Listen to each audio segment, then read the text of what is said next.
Okay, I welcome you to another episode of Learning Stories. This is an audio and video show where we interview a diverse set of learners from the 21st century. On each episode of this show, we interview a guest who has a story to share about how they acquired a set of skills and knowledge in a creative and innovative manner.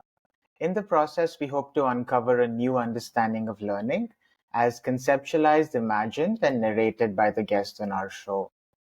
Through this podcast, I really wanted to create a kinder and more empathetic version of the internet where we hold space for each other.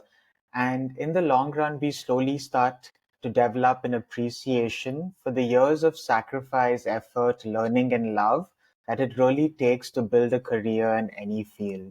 So today I'm really excited to interview and talk to someone whose writing I've really been inspired by and I've found a lot of joy from. So, a little bit about Aishna before we jump into this conversation. So, for Aishna, dance is her first love and everything else comes secondary.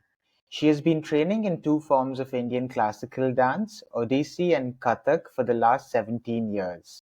She works as a freelance writer and video editor by day and a dance teacher and practitioner by night.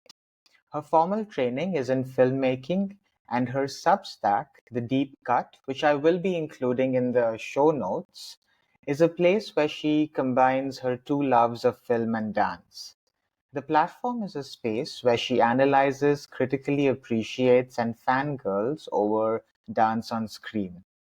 This year, her obsession with dance becomes official as she prepares to do her master's in the field of dance research. She hopes that through her research and her physical practice, she can explore how dance can create meaning off the stage and how the form can be a space where all man made boundaries can come to rest. So, sorry.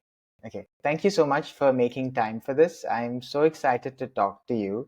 And today's conversation is really going to be about dance and your journey in dance. But I wanted to start this conversation with by asking you, what are your earliest memories of dance growing up? Firstly, thank you. Thank you so much for number one reading the stuff that I've been writing and also reaching out to me for this. It's very rare that you get to actually share everything that you think about, the thing that you're most passionate about. And like I've told many people before talking about dance is I think one of my favorite things in the world. So some of my first experiences with dance was definitely Bollywood. I think that's actually where the love for the art form began for me. I would oftentimes find myself waking up early in the morning and just switching on like 9XM or MTV and just dancing. No one there in the living room, just me, my favorite Bollywood tracks and just some space around the house. Um, and I think one of the reasons why I write now about Bollywood while being a classical dancer is that was actually where I think my love for dance started. It was simply the joy of moving to music that I think continues to be the reason that I dance even today after several years. So, yeah, I think that's one of my first memories of dance in my childhood. How interesting is. And do you remember, for most other, art forms, we have a space where we can learn it in a structured sort of setup. For instance, for music, there can be levels you go through. So, was there a particular dance form you immediately wanted to gravitate towards? Because in Bollywood films, they don't specify if it is Bharatnatyam or Odissi or Kathak. So, which one did you have like a natural inclination towards? I think it was less a natural inclination and more peer pressure actually. So when I first started training, formally training in dance, I was 10. But a year prior to that, my mother, like all Bengali mothers, had put me into a music class. And I absolutely hated the sound of my own voice. A friend of mine was joining, so I was like, okay, at least my friend will be there, so the two of us can go for class together. But I slowly, and not slowly actually, I quickly realized that I absolutely hated it. And that pushed me closer to dance. It was odd because that was around the same time that I'll let the plane pass.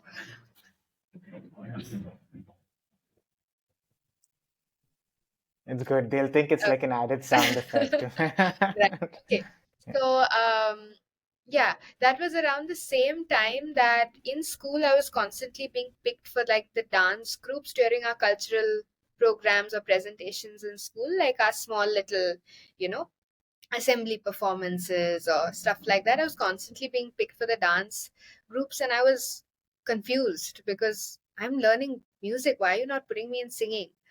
And then once I went for my singing class, I realized no, actually, I think it's dance that makes my brain sing. Um, so around me, all my friends at the time were learning Odissi. Um, and Bharatnatyam was and still is one of the most common forms to find in Bangalore. Um, and so I didn't want to do what everyone else was doing, but I did want to do what my friends were doing. And so we searched all across the city to search for an Odissi teacher um, for me. And in the area that I live, we couldn't find anyone. And so we found a Kathak teacher instead. And my mother was like, shall we just go for Kathak? I said, yeah, I like it. So might as well. It looks nice. And at the time I was 10. I mean, who's going to actually know what the form really, requires from a dancer? And then last moment, I found my teacher. Just as I was about to join that Kathak class, I found my teacher and I started learning Odissi at the age of 10. Oddly enough, 6 years after that, I started learning Kathak two buildings down from my Odissi class. So that one road in Bangalore is essentially where my entire dance training has happened. And I continue to teach there now. So that one area is like where my entire dance world is kind of all concentrated. So yeah. Yeah, I mean, like you've already, spent over 17 years in the world of dance, and you're still quite young, so it's a considerable amount of experience in that world. But for someone that doesn't know too much about, dance from a South Asian lens and Mhm. dance from maybe a Western lens, if you could help me understand, uh, to start off with, maybe in the Indian classical dance traditions, what are the different forms of dance and how are they particularly different from each other in terms of their elements? So there are eight Indian classical forms, okay, considered. There is Odissi, Kathak, the two that I learned. There's Bharatnatyam, Kuchipudi, Kathakali, Mohiniyattam, Satriya, and who am I forgetting? Who am I forgetting? See, Kathak, Bharatnatyam. I'm forgetting one more. We'll Anyway, add it in we'll add later. it in. Yeah. Um, right. So there are eight Indian classical dance forms. Each of them are distinct from each other due to the region that they come from. Hmm. Odissi comes from Orissa and is peppered with the context of the space that it comes from. Almost all of these dance forms have either originated in temples or have originated with a connection to the Hindu tradition. Um, Kathak separates itself from the rest because it is considered the only standing form. Every other form is a seated form, meaning you bend your knees and you are in a sort of seated plie sort of a stance. Um, all of them rather, are connected through the Natyashastra, which is a treatise on dance and drama, an ancient treatise on dance and drama, which essentially, uh, what's the word, codifies movements that are used in all of these forms. Okay. Uh, for example, there is a specific name for when your foot goes from here to here, or a specific name for a mudra like this.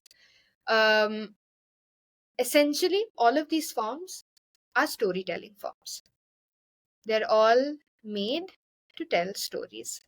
So within Indian classical, we have a difference between storytelling, which is abhinaya, and then you also have pure dance, which is nritta. This pure dance is non-narrative dance, essentially just exploring the physical possibilities of the form. And so each form has its own codified movements, which are region specific, and that is how they separate each itself from each other. And also, the music of those specific forms is different. For example, in Bharatnatyam, you'll hear a lot of Carnatic music. In Kathak, you'll hear Hindustani music, right? So that's how they all are separate from each other. They're different from Western dance because essentially it's tied very specifically to traditions. It's a part of the Indian lifestyle as opposed to simply an art form presented on a stage. That is how we tend to think of, segregating the two. Yeah. That was very helpful to understand in terms of breaking down those different forms, Ishna. And the Natyashastra was one of like the most important sort of books I read as a young student, and I know in that book they spoke about the rasa theory, and in the narrative form of dance that you were saying, I'm curious about, as someone that's done this for such a long time, if you could, help me understand from these old traditions, what was the purpose of dance in terms of how it brought people together as a community? I'd love to know more about that. So, a lot of these dance forms, I can speak of the ones that I practice the best because each and every dance form has had a specifically different trajectory, different history. Odissi is essentially a combination of several traditions within Orissa.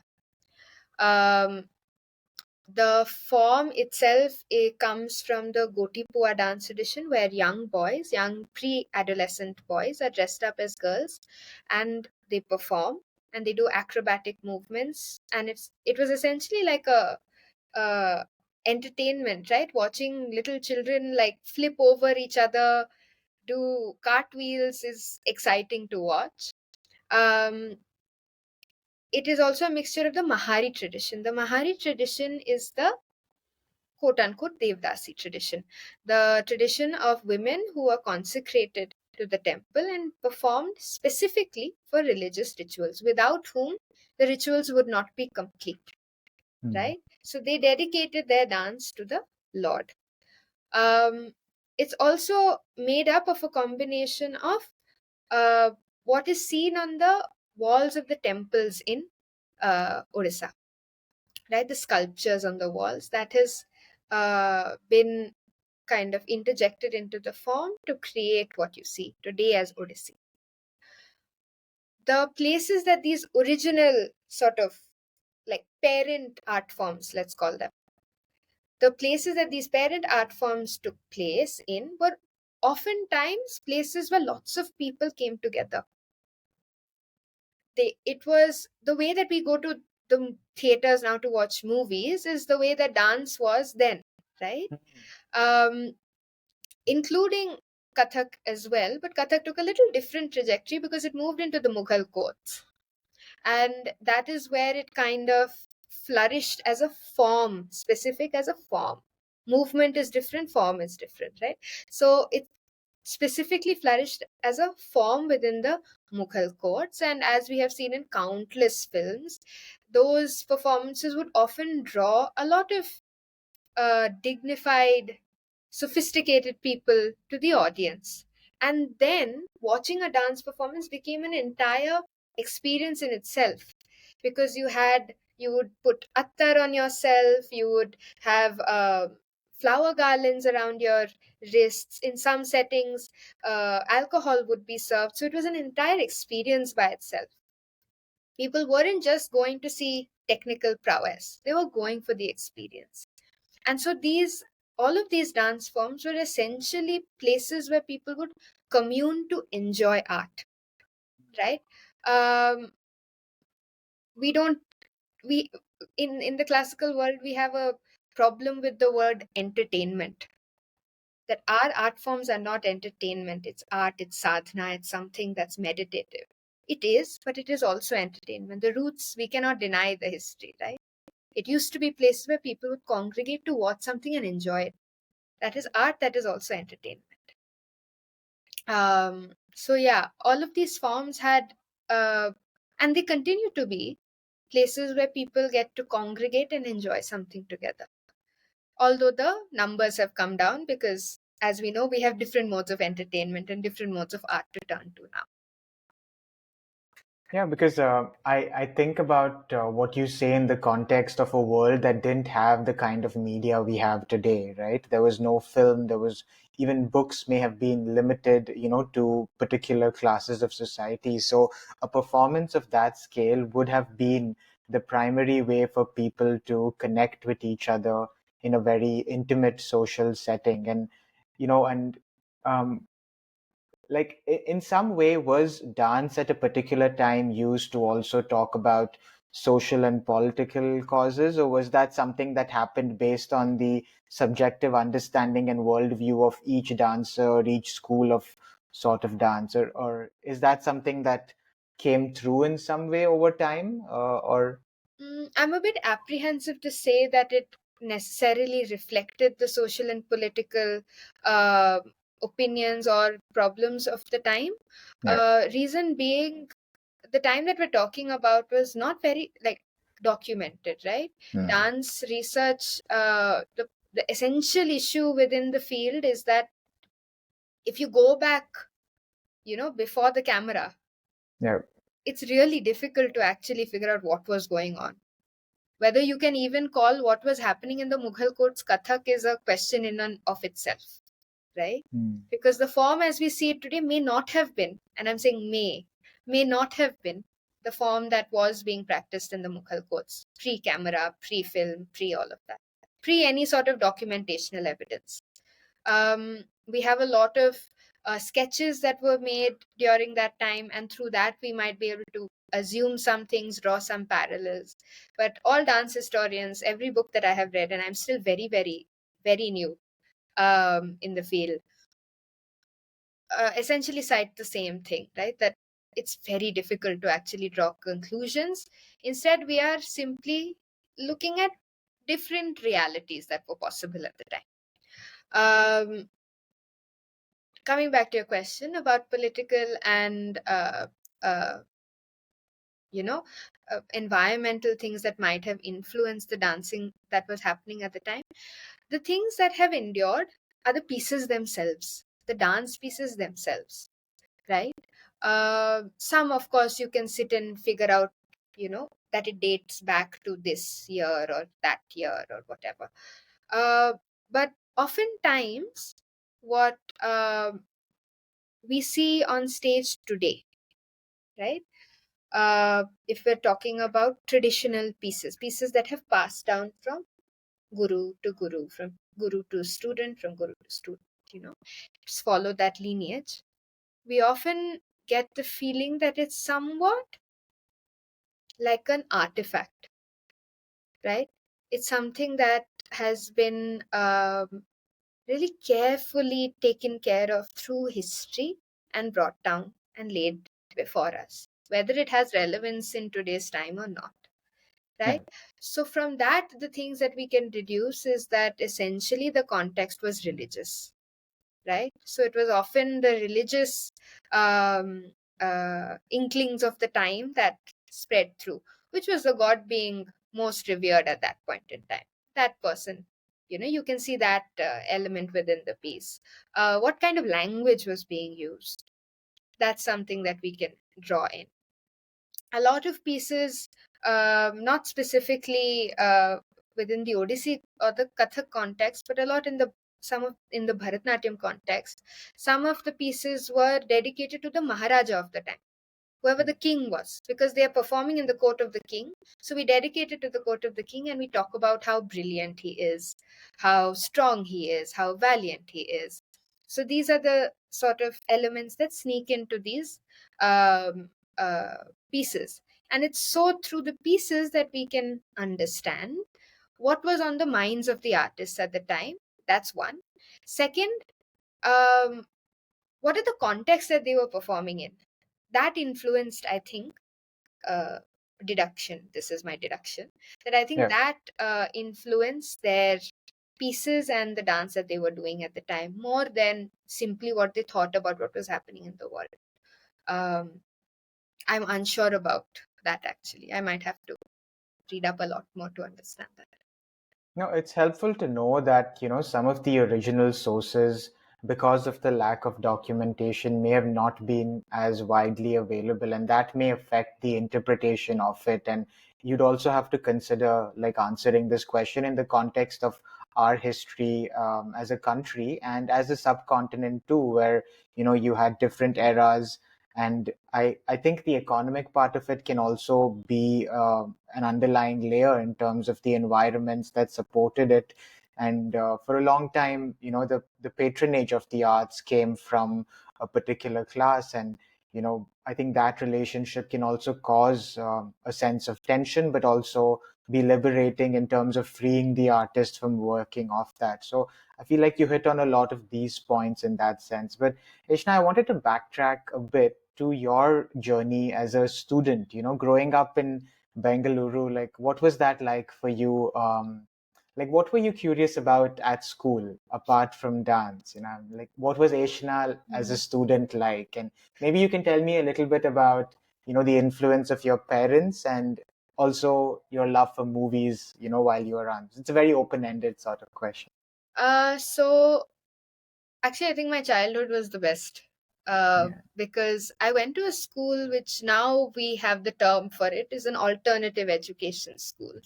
I grew up in a jungle practically where we were climbing trees and picking tamarind and eating wood apple and walking barefoot in the grass, all the things that people ask you to do for your mental health these days. We did it as children. um, but what was interesting about that environment was not just the fact that we were surrounded by nature, but was the fact that uh, my school in many ways really propagated this idea of questioning. Mm. We would very often have discussions about anything in the world, really. Our teacher would just come to class with a thought on his mind, share it with us, and we would kind of debate, discuss, disagree, yell, cry, whatever. It was heated discussions that we would have about problems in the world that might not necessarily, concern us, but we felt it was important to talk about it. And that thread continued through also what my parents have taught me. No question was banned in my house. No topic was banned. My father very famously told my mother that if she's old enough to ask the question, she's old enough to know the answer. Mm. So I grew up in an environment where this idea of there being rules that you had to follow without questioning was not a concept. And as a result, um, I had a problem with authority. Mm. Um, Not in the sense that I was a bad student. I was a very good student, actually. But I never believed that authority should be respected simply because it's authority. Mm. Um, if I thought that that person was deserving of my respect, I would give them that respect, no doubt. And base level decency is, of course, maintained. But that a person is. That I'm not allowed to question that person, that I'm not allowed to question what that person is saying, just simply because of the power they hold within the system. Not a concept for me, which is what I struggled with a lot when I went into my dance class. Oftentimes, in a classical situation, classical dance or music, the guru is the be all and end all of the form for you. You don't question the guru. You don't ask them, why do you think this? Why did this happen? Why should I be doing it this way? You follow. You follow and you take whatever that teacher is giving you as blessings, right? You just try to embody everything that person is giving you. And to an extent, that is important because I feel art requires surrender. It requires you to forget yourself.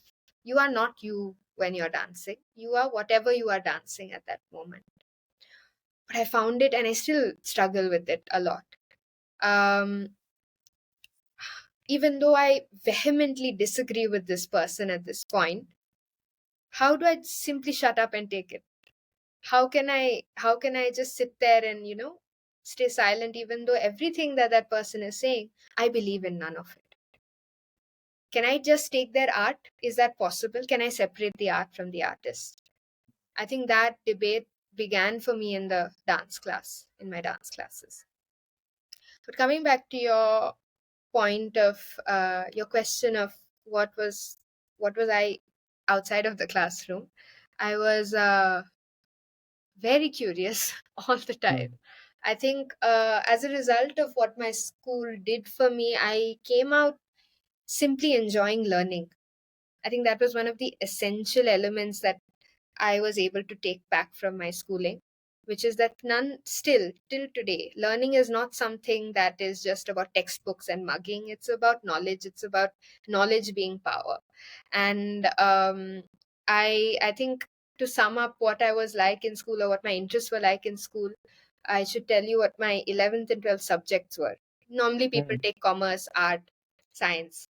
My school had a bucket system essentially. So they would put subjects in buckets, and you could pick one subject from each. And my combination at the during my 11th and 12th was biology, psychology, history, and art. And I still believe that these are the four elements that make up my brain. I find it extremely exciting when two seemingly unrelated fields have tangents running through them. Yeah. And I'm hoping that through whatever work I do in the next 2 years within the dance research aspect, I'm able to bring these tangential elements together, because I think that is when something as small in the sense of, um, well, interest. There's not a lot of people that are interested in dance. Something as small as dance can really speak volumes about everything else in the world, politically, socially. If you're talking about women empowerment, you're talking about representation, you're talking about caste, you're talking about history. That one moment on stage, I feel, encapsulates all of these various elements. And I think that understanding came about through whatever I had done in school, through whatever my parents had taught me, that there are no boundaries to any of what you're learning. Um, so, yeah. I love that, and that's such a rare combination, the ability to choose those four disciplines, Mm, because I remember growing up in an environment where our path was primarily either science, commerce, or the arts. And subconsciously, in a way, we had this hierarchy where most children were encouraged in my setup to go towards the sciences, and you would choose the commerce or arts if you weren't really sure. And even when you chose those paths, you somehow knew that you were choosing it to go down a particular line. So engineering, accountancy, and maybe law were the paths that were admired. And I feel like children are very good at picking up subconscious sort of understandings and ways of looking at the world. So I think it was a real battle for me at a personal level to understand this growing up, and I'm curious, like, how did those subjects and that sort of high school education influence your thinking when you decided to choose something for your undergraduate studies? Like, what did you eventually decide to study? And, maybe you can tell me a little bit about what that experience was like for you as well, Ish. mm. Um,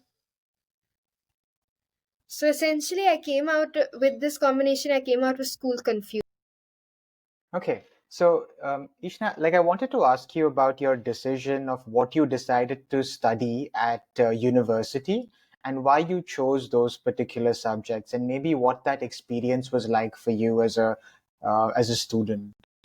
So actually, as soon as I came out of school with that amazing combination of four subjects, I was, as a result of it, completely confused as to what I should be studying, because I loved all four subjects. I loved art, I loved biology, I loved psychology, I loved history. So I applied for all. I applied in various different universities for each of these subjects. Um, and I finally decided to go with the one that I felt at the time challenged me the most, which was film. So my bachelor's is in film, and I studied here in Bangalore at Srishti. Um, the course was a 4-year course essentially, with the first year being sort of a foundational course that just introduced students to all sorts of art.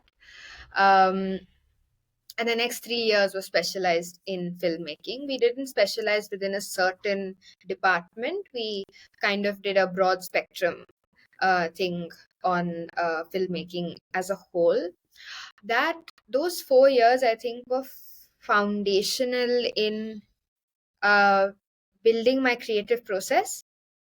Not only building my creative process, but also figuring out what really makes me tick, what really works for me. When I'm uh, burnt out, what do I do? When I have no ideas, what do I do? It kind of set me up for the next few years, which I feel a lot of people who come to art come after having done other things. But here I was diving straight into the field, into the creative field, without any other sort of a background, right? I think that gives a sense of a very deep intimacy with the creative process. That now, I think, while I have been freelancing by myself or creating any of these platforms, whether it's my YouTube or the Deep Cut, has really helped me. Um, I chose film essentially because I really liked photography in school.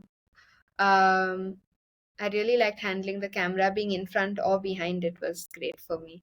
Um, and so I went into film really on a whim, actually. I think it takes a lot of privilege to be able to say that, but I really did go in on a whim and absolutely fell in love with it. I felt like I understood editing because of my dance, because I understood rhythm. I understood sound design for the same reason. I could see rhythm in whether it was directing an actor or writing a script. And I think only in my last year, in my fourth year, that I realized that it was either writing or editing. One of those two departments was where I would like to focus all my energy, because plotting out the pace of a story, or plotting out the pace of an edit, essentially either creating the building blocks of the story or finishing the building blocks of a story. Both of those parts of the filmmaking process were, it felt both challenging and also fascinating to me. Um, and so that's how I kind of went into the subject. And of course, my teachers exposed us to world cinema. We were able to watch everything from Rang De Basanti to Eisenstein's Odessa Steps to Mige Dhaka Tara to, we were watching films from all across the world, and that of course opened up our eyes to different ways of telling stories. And essentially, I think my interest boils down to simply that: how do we tell a story effectively, whatever the medium may be: filmmaking, dance, writing, all of it. Yeah, because when I think about filmmaking as a form, I feel like it's a little challenging because there are so many people involved in bringing that project to life. And very often, you see the actors, telling the story, but there are the editors, the directors. I think it's such a massive enterprise, and I always wonder, like, at some point, do these artists wonder about the story that they're telling? Will this story actually reach the audience the way?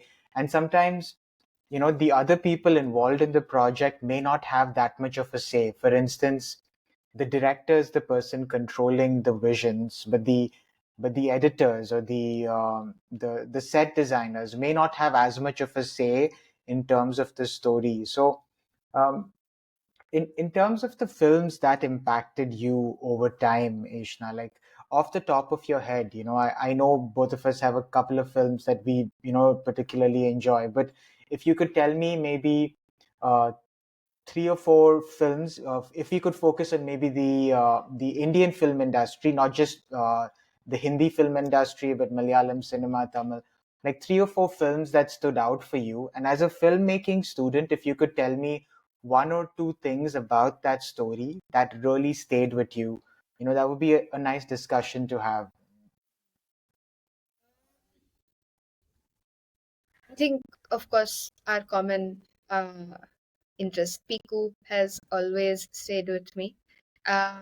It's one of those films that I think when you study as a film student, you kind of split your brain into two. There's one side of appreciating cinema as a film student.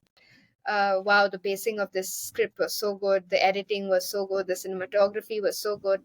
And then there's a side that you're just drawn to without any meaning, just pure emotion. And I think Piku is one of those films that I'm drawn to with pure emotion. I have no sense of what I do as a film. It's actually a very roughly made film. If you see the lighting, if you see the camera work, it's quite jarring at some points. The edit cuts at some points. It jumps at some points. However, I think that's what's fascinating about storytelling. If you focus so much on the story, the telling of it, through the actors, the dialogues, and the pacing, you're going to sell it. Yeah. And it got sold to me through that pure emotion, that it was something as simple as this relationship between a daughter and her father. And because their characters were so strong, so you cannot ignore them, that it just draws you in. You see, for me, Piku became the film where I saw Deepika Padukone as both me, my mother, my grandmother, all of the women in my family who have taken care of someone or the other. And Amitabh Bachchan's character became my grandmother, my grandfather, all the old people in my life. And I think that's why that film was so powerful. It's because I think everyone saw some part of their own lives within the characters in the film. Second, what actually I'm not so sure. There's May- one film that isn't an Indian film though that comes to That's mind. okay. We can go wherever. Yeah. It's called Blue Mountains. Hmm. It's if I'm not wrong, it's a Georgian film. And it's essentially about a man trying to get his book published during uh USSR, essentially. Yeah. And it is a dark comedy, um where this man goes through several trials to get this book published, until at the end, after everything is gone through, the publishing house, the building of it, collapses. Right? So I think that film opened me up to what script writing could be, what kind of pacing, what kind of world building you can create to create a crescendo so high that when the simple act of a building breaking down makes you begin to laugh, but also think of the trials and tribulations that this person has gone through. um I think that film still stays in my mind whenever I'm writing something, whenever, especially if it's fiction, because it also uses familiar things like motifs, like red herrings, uh, writing tools that we've all learnt about in probably our literature class, but haven't really applied ourselves or seen it. Yeah. Seeing it on screen, I think, changes the way we understand writing, understand pacing, understand story. So that was one of the films that did that for me.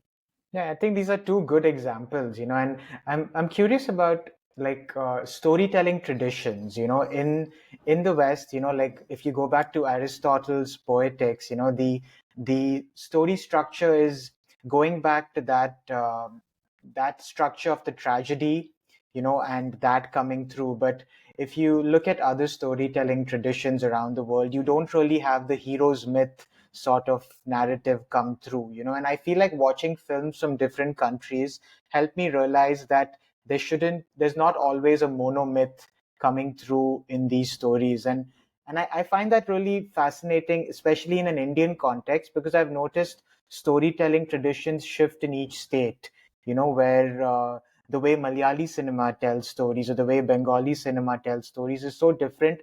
And I think it's more a textural thing, but it's also very rooted in a particular region. And and this is just like I'm actually from Karnataka, and I'm from like the coast, and we have this sort of myth making tradition where we pray to a particular deity, and we believe that this deity is present in our forests. It protects us from the good and bad. So for some reason, in that part of where like my ancestral village, no one is really scared of going out in the night because they know that someone's protecting them. So I'm just really intrigued by these storytelling traditions. And do you, as an artist, see some of that as you are watching these movies, Heshna? I think it's interesting because what you're saying takes me back to something my scriptwriting teacher had said in class. I think we had just watched Meghe Dhaka Tara and he expected us to cry. Mm. Uh, and we said this didn't work for us emotionally. He said, okay, let me try something a little more contemporary. And he gave us Rang De Basanti. Mm. And he essentially highlighted one point. And he said, you can like, and at the end of that class is when we had watched Rang De Basanti. But prior to all of this, we had watched Spanish cinema, we'd watched Blue Mountains, we'd watched various films from across the world, um, which had their own, like you said, unique stamp of where they came from, their own context, right? And he said, whether you guys like it or not, melodrama is in your blood. Mm. We're Indians. Yeah. Melodrama is in our blood. It will come out when you write. It will come out in different textures when you write. We unfortunately will probably never be able to make a film the way a British person makes it or an American makes it, but we'll make it uniquely ours. Yeah. And melodrama is one of those tools that we use. Which takes me back to another point of this scriptwriting book that I was reading. It's called The Art of Dramatic Writing. I think I will pronounce his name wrong, I feel, but it's by Lejos Egri, I think. Um, and it says what he writes about theater scripts, right? Uh, but in the first chapter, he talks about the idea of a premise. A premise is actually the same world over, rags to riches, or uh, whatever, you go from unlucky to lucky. All of these are just premises that the world uses. Every film will be, every good film, you should be able to boil down to a single line premise. However, what makes it fascinating is when you change the context. There is no one idea, there's no original idea in the world, but there are multiple contexts, and that is when an original idea emerges. Mm. The premise remains the same, but that same rags to riches premise placed in a maybe in a slum in Dharavi changes, right? You get Gully Boy, for example, right? So I think these are a few tools that I think are not tied to a medium. I think it jumps mediums. Film shows it to us. Books make us read it, and I think dance we embody it. I Yeah. think that's just the difference in the medium. But the tools for an effective story, I think, remain the same. No, I love that because when I'm hearing you speak, I realize in some way that the the local in some way eventually becomes the universal, and I think it's and that's what I'm trying to challenge. I'm not trying to challenge, like when I like something, I think there must be other movies that are so similar to this, so let's find these other movies. But it's so local and so true to that particular context that which is why I've not been able to find another Piku like film, because that texture of that relationship is so unique to that time. But Ishna, I wanted to ask you about your creative projects, and I love how you have not limited yourself and you've used technology really creatively too, whether it's your YouTube channel, and I know you were considering like a podcast at some time, and then even Deep Cut, which is your Substack. So if you could just take us through your journey post your university years of how you were exploring, these creative projects in addition to your work as a dancer. You've consistently practiced that, but YouTube, your podcast, and your writing. If you could tell me about that. So essentially, all of these creative projects were a result of conflict. I started my YouTube channel while I was still in college because I was feeling completely creatively drained by whatever we were doing in class. Um, it was not exciting to me, not stimulating. It felt repetitive. I felt limited, and I had so much more to say. I felt like the conversations weren't stimulating with my peers, with the teachers. There was something amiss. Um, I later realized that amiss thing was my own mind, but that's a different conversation for a different day. Um, and so I started making YouTube videos to essentially just have conversation, chit chat and charcha, which eventually turned into a sort of podcast like format.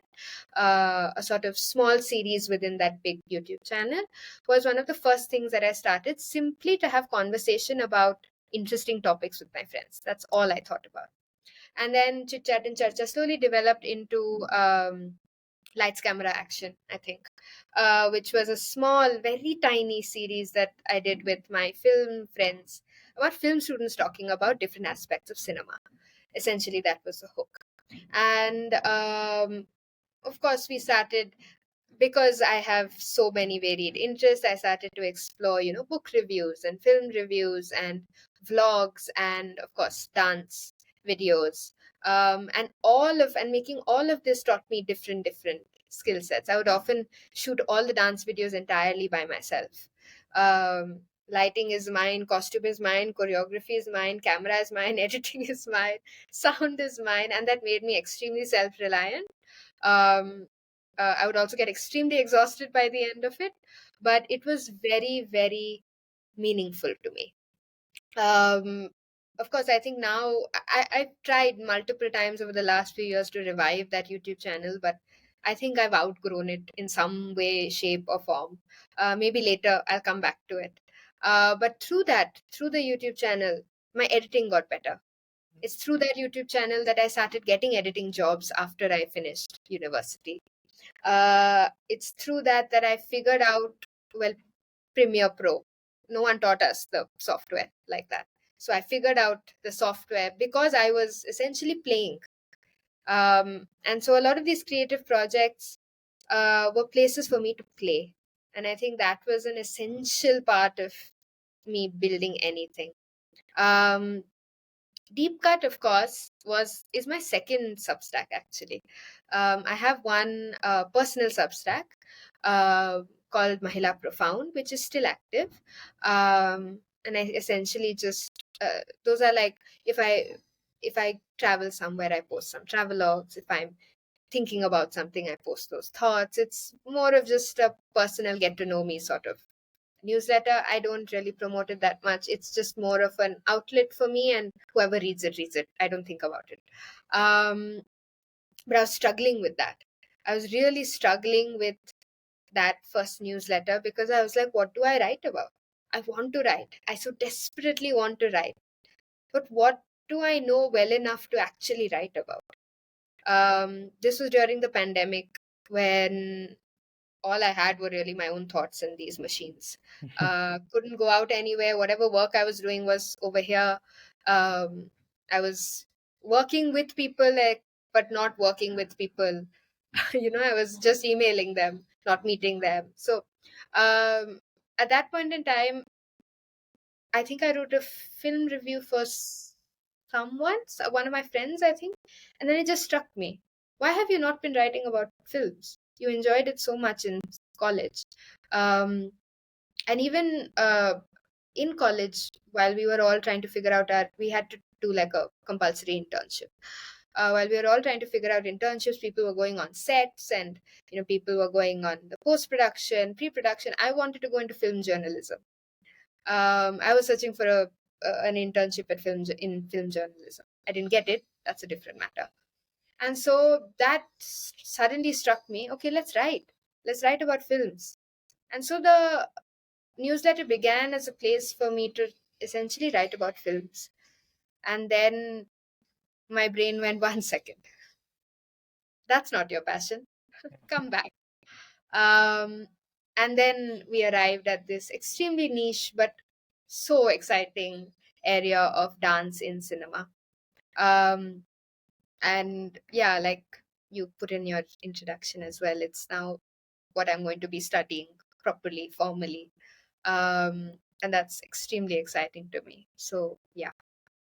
And I think that's what stayed with me about your newsletter, Reshna, is that I didn't know about your background, but when I read the initial pieces, it's the amount of detail that you were able to capture about a particular, whether, I know you have a deep passion for Aishwarya Rai and Madhuri Dixit and the way they bring their characters to life. But I think after reading your pieces, I actually went and saw the videos, whether it was looking at Aishwarya Rai in her performance for Devdas and then looking at her performance in Dhoom 2. And I'm like, how can the same person do these two songs? These are two completely different contexts, and it made me appreciate her as an artist so much more because the emotions, the story are so different, but it's also the body language, the costumes, the life context of that character. So, and then there was this piece where I think you were collaborating with another writer where you spoke about the item number and the geographic sort of landscape. So I love how you are able to take out, you know, you're not just looking at dance. I feel like your pieces intersect with dance and geography, dance and history, dance and psychology. And I think it goes back to your initial passion of bringing those, worlds together. But if you could tell me, just for the last question, just to respect time as well, Ishna, like about one piece and how it came together in your mind, and what does that look like for you as a writer as well? I think it's interesting that you pointed out these tangents because uh, initially when I started writing, it was just fangirling, right? About these dance pieces that I've been watching, like I said, coming back right to the beginning from my childhood, right? Switch on MTV and you see Aishwarya Rai in Kachrare, Yeah. or Madhuri in Devdas, and you're just completely glued to the screen. Why are you so glued to the screen? So the first question was just trying to figure out, how to appreciate these pieces. I think that was my first challenge. How to look at something deeper, something more meaningful. But then the question that I struggled with while writing more and more pieces was why. Why is this important? How does it matter whether Madhuri has done this on screen or Aishwarya has done that on screen? Why does dance matter in a film? And then why does dance in a film matter to the world? And I think that's where the tangents come in. So I think one of the recent pieces that I wrote was Dance and the Rain, essentially. Um, and it came very randomly because it was pouring in Bangalore for like 3 weeks continuously. I didn't have any motivation to write. The rain was keeping my spirits dampened. And then I just thought, 1 second, rain dances, why not? And so then the piece became drawing these tangents, not just between dance and rain, but also between Bollywood and classical dance, and how rain has remained a constant. It's a constant mood maker, whether it's a mood of relief, whether it's a mood of longing, whether it's a mood of just fun. You just want to get out and feel free in the rain. Um, so how then does dance become the thread to link all of these emotions? But also how interesting that the dance that classical dancers feel is a bit, we don't want to go there, Bollywood, is essentially mimicking the same emotion that classical dancers are presenting on screen. Yeah. Like we said, the medium is different, the texture is different, but it's the same story that clicks. So that piece became sort of one a breaker for that creative block that the rain had given me, but also became, I think, a very, like, I feel like I've just dipped my toes in this idea of drawing all of these tangents, and it's getting me more and more excited as to what next. Yeah, and I think that's like a note, we can, I know this conversation, went up and down, but I feel like once you read Eshna's pieces, the reason uh, I hope you come to this conversation is because you're curious about, dance, but I highly recommend following this conversation up with, uh, looking through the archives of Deep Cut. I did that this past week, and there are so many pieces. And I am not a dancer myself, and I don't even know Ashna. I mean, this is like the first time we're actually speaking, but I think as you will start to appreciate and see sides of dance that you may have never ever seen before. And I think the connections to so many other parallel layers of your life come through in, her wonderful pieces. So Ishna, thank you for making time for this. I hope we Thank get to do like a second part maybe in the coming time, maybe on your dance research in particular, because I feel like that will really take you into the deepest parts of this world. And I hope some of those experiences come through in your Substack. So as a reader and a fan, we will be waiting for that too. Most definitely. Thank you so, so, so much. This was such a fun conversation. And yeah, I sincerely hope that at least through this, more people get interested in dance, sit in dance shows, or um, watch Dance India dance with a renewed perspective, watch Aishwarya on screen with a renewed perspective, and watch us on stage with a renewed perspective. Thank you. Thank you. Thank you, Ishna. And on that note, we come to an end of this episode of Learning Stories.